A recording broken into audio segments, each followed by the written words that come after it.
পাহাড় চূড়ায়, লিখেছেন সুনীল গঙ্গোপাধ্যায়।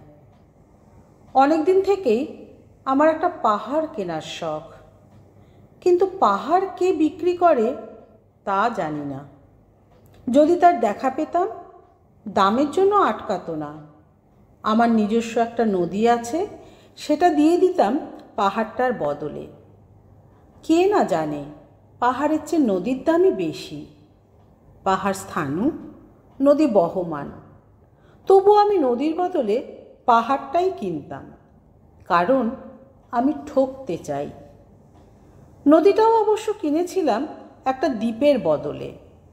ছেলেবেলায় আমার বেশ ছোট্টখাট্ট ছিমছাম একটা দ্বীপ ছিল। সেখানে অসংখ্য প্রজাপতি। শৈশবের দ্বীপটি ছিল বড় প্রিয়।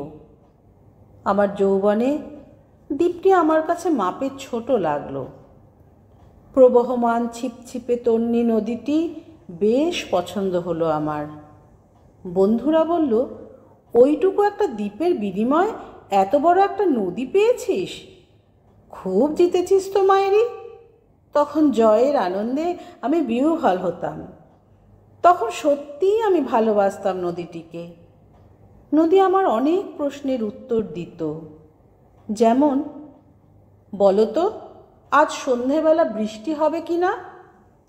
সে বলতো, আজ এখানে দক্ষিণ গরম হাওয়া, শুধু একটি ছোট্ট দ্বীপে বৃষ্টি, সে কি প্রবল বৃষ্টি, যেন একটা উৎসব। আমি সেই দ্বীপে আর যেতে পারি না। সে জানতো, সবাই জানে, শৈশবে আর ফেরা যায় না। এখন আমি একটা পাহাড় কিনতে চাই। সেই পাহাড়ের কাছে থাকবে গহন অরণ্য। আমি সেই অরণ্য পার হয়ে যাব, তারপর শুধু রুক্ষ কঠিন পাহাড়, একেবারে চূড়ায় মাথার খুব কাছে আকাশ, নিচে বিপুলা পৃথিবী, চরাচরের তীব্র নির্জনতা। আমার কণ্ঠস্বর সেখানে কেউ শুনতে পাবে না। আমি ঈশ্বর মানি না, তিনি আমার মাথার কাছে ঝুঁকে দাঁড়াবেন না। আমি শুধু 10 দিককে উদ্দেশ্য করে বলবো, প্রত্যেক মানুষই অহংকারী। এখানে আমি একা, এখানে আমার কোনো অহংকার নেই। এখানে জয়ী হবার বদলে ক্ষমা চাইতে ভালো লাগে। হে 10 দিক, আমি কোনো দোষ করিনি।